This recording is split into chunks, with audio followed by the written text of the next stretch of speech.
இயேசுவே இயேசுவே உம்மை உயர்த்தி பணிகின்றேன். ஆண்டவராக இயேசு கிறிஸ்துவின் விலையேறப்பெற்ற நாமத்தினாலே உங்கள் யாவருக்கும் என் அன்பின் ஸ்தோத்திரத்தை இந்த கால வேளையிலும் உங்களுக்கு தெரியப்படுத்துகிறேன். பிலிப்பியருக்கு எழுதின நிருபம் 2ஆம் அதிகாரம் 12வது வசனத்திலே வாசி.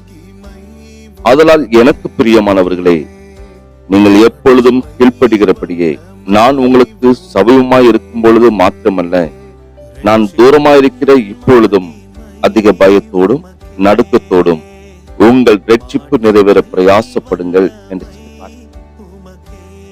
அன்பான தேவனுடைய பிள்ளைகளே, ஒவ்வொரு மனிதர்களுடைய வாழ்க்கையிலும் ரட்சிப்பு என்பது மிகவும் விலையேறப்பட்டது. கடந்த கால பாவங்களுக்காக மனம் கசந்து அல்லது கண்ணீர் சிந்தி பாவத்தினுடைய அந்த மன்னிப்பையும் ரட்சிப்பின் சந்தோஷத்தையும் பெற்றுக்கொள்ளும் ஆத்துமாதான் அந்த மகத்தான ரட்சிப்பின் தீபத்தை கடைசி வரையும் அணையாது பாதுகாத்துக் கொள்ள வேண்டும். மிகவும் பயத்தோடும் நடுக்கத்தோடும் அதை பாதுகாத்துக் கொள்ளும்படியாக கர்த்தருடைய வார்த்தை நமக்கு ஆலோசனை சொல்லுகிறது. இவ்வளவு பெரிதான ரட்சிப்பை குறித்து நாம் கவலையற்றி இருப்போமானால் தண்டனைக்கு எப்படி தப்பித்துக் கொள்வோம் என்று சொல்லி எபிரேயருக்கு எழுதின நிருபத்தில் வாசித்தோம்.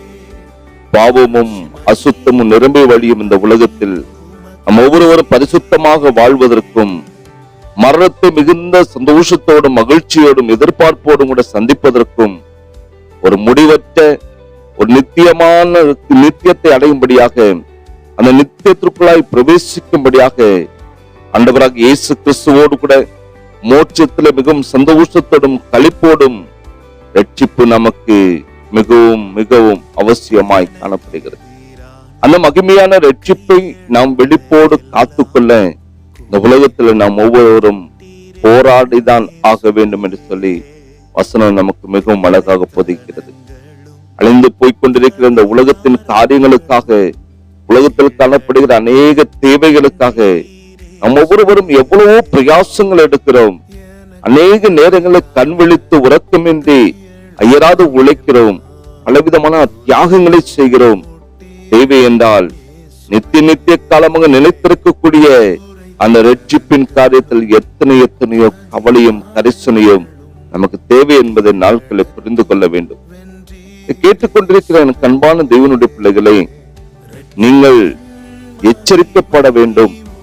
நீங்கள் கண்ணீர் சிந்தி கதறி தெய்வ சமூகத்திலே அழ வேண்டும். தெய்வ சமூகத்திலே நாம் அழுது கண்ணீர் சிந்தி இந்த ரட்சிப்பை தேவன் நம் ஒவ்வொருவருக்கும் நமக்கு தந்திருக்கிறார்.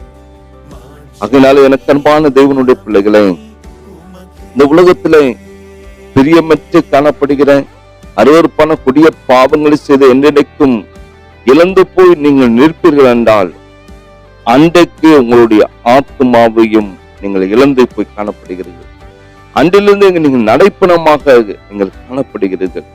உங்களுடைய ரட்சிப்பை பயத்தோடும் நடுக்கத்தோடும் முடிவு வரை வெளிப்புடன் பாதுகாத்துக் கொள்ள நம்ம செய்ய வேண்டிய ஒரு காரியம் உண்டு. அதிகமாக தெய்வ சமூகத்திலே ஜெபிக்க வேண்டும். அதிகமாக தெய்வ சமூகத்திலே நம்மை தாழ்த்த வேண்டும். அதிகமாக தெய்வ சமூகத்திலே பரிசுத்தத்திற்காக தெய்வ சமூகத்திலே வாழ வேண்டும். பரிசுத்தம் உங்கள் வாழ்க்கையில அதிகமாக காணப்பட வேண்டும்.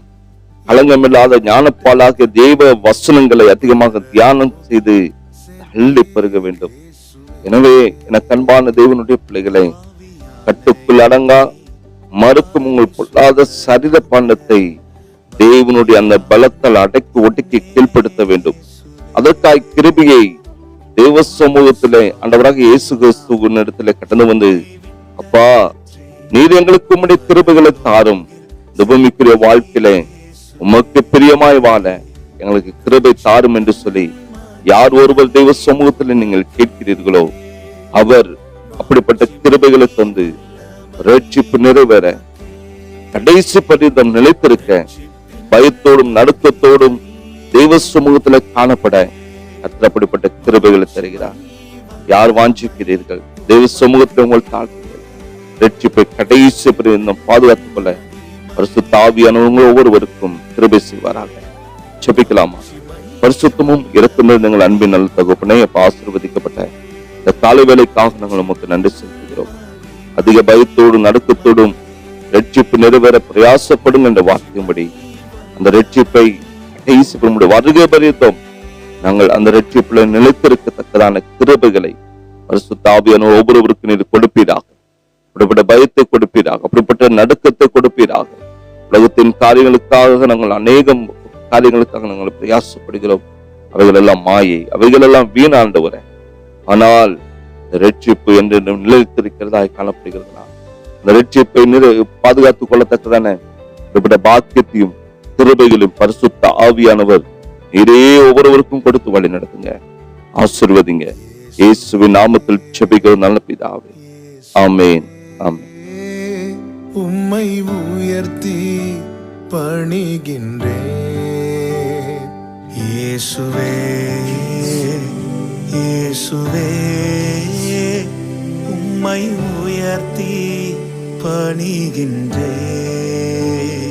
ரட்சிப்பின் மகிமை உமக்கு, மாட்சிமை வல்லமை உமக்கு. ரட்சிப்பின் மகிமை உமக்கே, மாட்சிமை வல்லமை உமக்கே. மேலே வானத்திலும் கீழே பூமியிலும் உமக்கில்லை இணை இயேசுவே. மேன்மையாவும் விட்டு பூவில் வந்திறங்கி மீட்டு கொண்டீர் என் இயேசுவே.